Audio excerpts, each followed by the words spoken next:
नमस्कार दोस्तों, एक बार फिर से आपका स्वागत है आपके अपने चैनल कार क्वेस्ट में।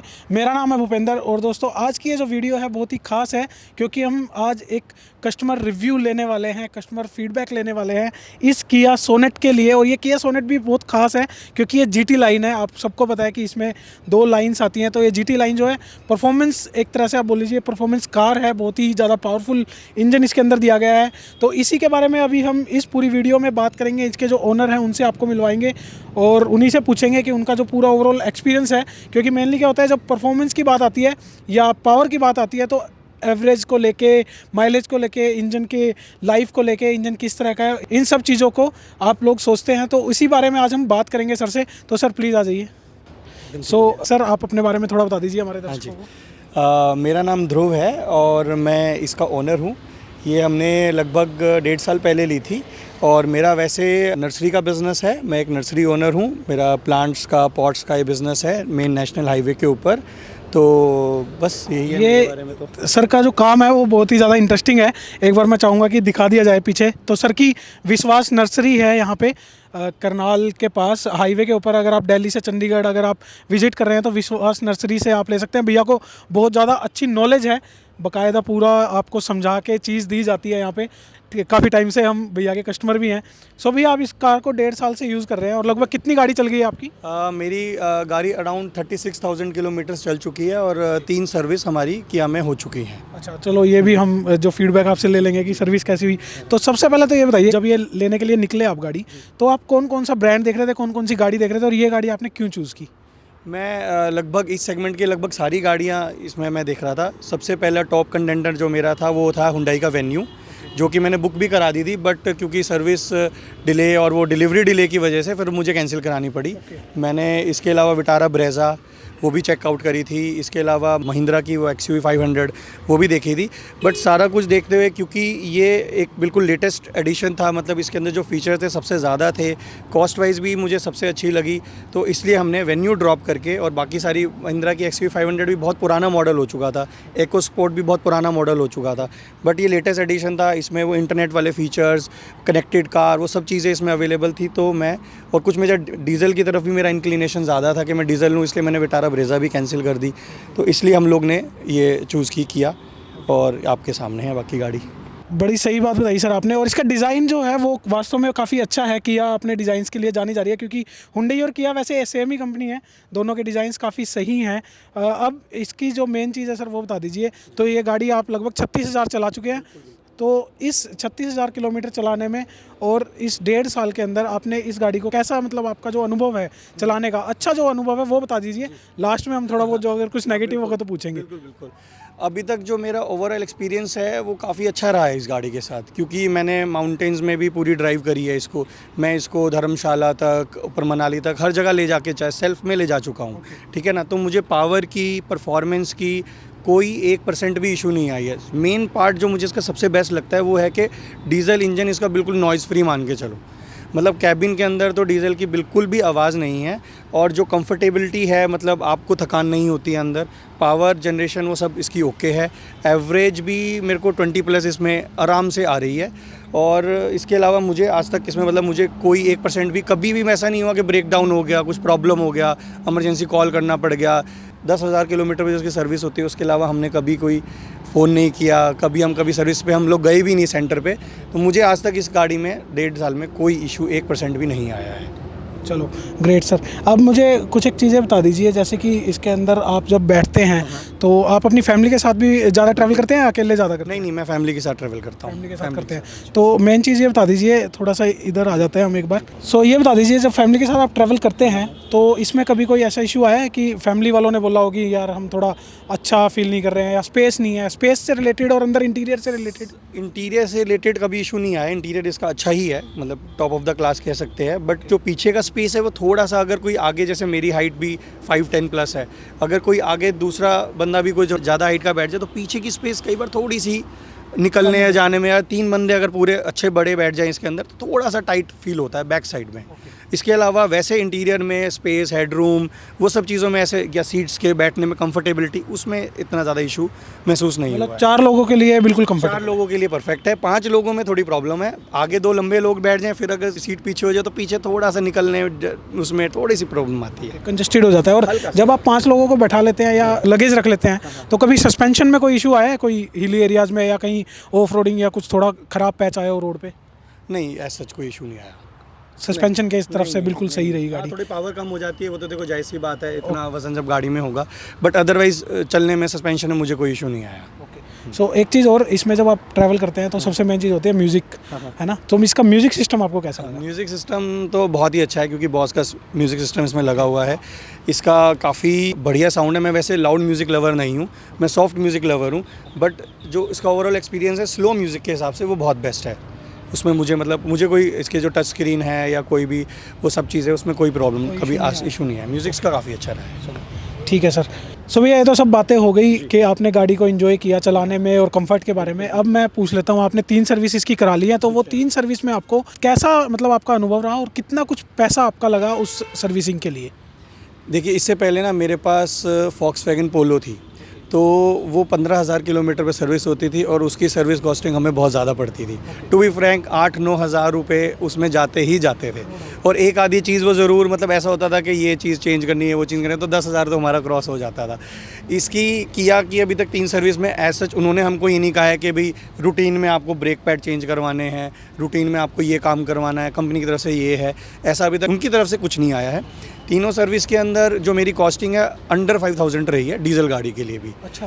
5,000 में मेरी लगभग इसकी प्रॉपर सर्विस हो गई है। उसमें इन्होंने सारी वो भी होती है, वॉशिंग होती है, अलाइनमेंट, ये वो सब चीज़ें उन्होंने करके दी है। और डीलरशिप एक्सपीरियंस भी मेरा तो अच्छा रहा है करनाल के डीलरशिप में।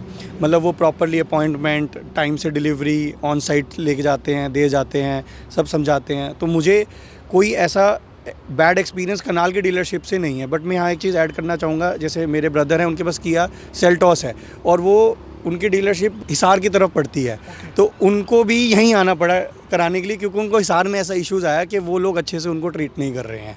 तो ऐसा मैंने को उनकी तरफ से आया, तो मैंने उनको भी कहा कि आप यहाँ आ जाओ, यहाँ पे आप सर्विस करा लो, यहाँ से वो फुली सेटिस्फाइड है। तो कहने का मतलब है डीलरशिप का एक्सपीरियंस हमारा अच्छा है, हो सकता है कि उनका अच्छा नहीं है, तो वो एक 50-50 वाली बात हो गई है। सो गाड़ी जो है वो काफ़ी सही है, किया की तरफ से सर्विसेज काफ़ी अच्छी मिलती है, भैया ने जैसा बताया। लेकिन हाँ, डीलर टू डीलर वेरी कर सकता है कि आपके सिटी के डीलर जो है वो थोड़ा बहुत ऊंच नीच कर सकते हैं सर्विस देने में। तो ये आपको देखना है कि आपको वो सर्विस अगर अच्छी नहीं लग रही, तो वैसे किया का कस्टमर केयर नंबर भी है, आप उनको भी कॉल कर सकते हैं, अपने शहर की सर्विस को और ज़्यादा बेटर कर सकते हैं। अगर सर्विस डीलर को आप और ज़्यादा बेहतर करना चाहते हैं तो वो भी आप एक कदम उठा सकते हैं। सो अब भैया, अब तो होगी ये सब अच्छी बातें, अब मुझे बता दीजिए कि कुछ ऐसी चीज़ें जो आपको लगा हो कि ये थोड़ा इम्प्रूवमेंट चाहिए इस गाड़ी को। 1-2 चीज़ें हैं मेरे माइंड में जो इम्प्रूवमेंट। एक तो जैसे इसका जो एसी है ना, वो मुझे पसंद नहीं है। एसी की कूलिंग में प्रॉब्लम है, या तो बहुत ठंडा करता है या वो ठंडा ही नहीं करता, ठीक है ना। आप टेम्परेचर कंट्रोल ऐसे ऑटोमेटिक, जैसे हम कहते हैं भाई इसके अंदर ऑटोमेटिक एसी है, ठीक है। अगर हम उसको यूनिफॉर्म सा टेम्परेचर चाहिए, आपका एक स्टेप वाइज बढ़ना चाहिए। अगर आप 20 से 19 कर देते हैं तो एकदम ठंडा ठंडा करेगा, 20 से 21 कर दें तो एकदम से गर्म हवा देने लग जाएगा। तो उसका एक्सपीरियंस मेरा अच्छा नहीं है। प्लस इसका जो ब्लोअर है उसके जैसे फर्स्ट स्पीड पे भी थ्रो बहुत ज़्यादा है। अगर आपको मतलब माइल्ड हवा चाहिए, मतलब ज़रूरी नहीं है भी तेज़ हवा चाहिए, तो 1 पे आपको ब्लोअर चला नहीं सकते, वो सीधा फेस पे पड़ती है, आपको इधर उधर सेट करना पड़ता है। एक मुझे इसके साथ एसी के साथ मुझे इसकी थोड़ी प्रॉब्लम रही है। दूसरी मुझे जो इसके अंदर प्रॉब्लम रही है, जो इसके जो कंसोल बटन्स हैं जो गेट्स पे हैं उनमें लाइट ही नहीं है। सिर्फ एक ही विंडो वाली नीचे करने पे लाइट है, ना लॉक अनलॉक पे लाइट है, ना किसी और विंडो पे। तो रात को जब तक आप ऊपर की लाइट ऑन ना करो तब तक आपको पता ही नहीं लगता कि आपको कोई टोल टैक्स पे रुके हो आप, या किसी को बिठाना है तो आपको ढूंढना पड़ता है भाई बटन कहाँ चले गए। सिर्फ एक ही बटन में लाइट जलती है, वो भी है सिर्फ ड्राइवर साइड की विंडो। वो मुझे ऐसा लगा कि भाई हम लोगों ने 13.5 लाख रुपए लगाए हैं, अच्छी गाड़ी ली है, कोई ऐसी गाड़ी तो है नहीं कि जिसमें कॉस्ट कटिंग की ज़रूरत पड़े, और ये ऐसा कोई फीचर नहीं है जिसको लगाने के लिए उनको बहुत ज़्यादा मेहनत करनी पड़े। मतलब ये चीज़ें होनी चाहिए, मैं एक्सपेक्ट करता हूँ ऐसी गाड़ी में इतने प्राइस टैग में ये सब चीज़ें उनको करनी चाहिए। मतलब ये छोटी छोटी चीज़ें ना कई बार आपको प्रैक्टिकली प्रॉब्लम क्रिएट करती हैं।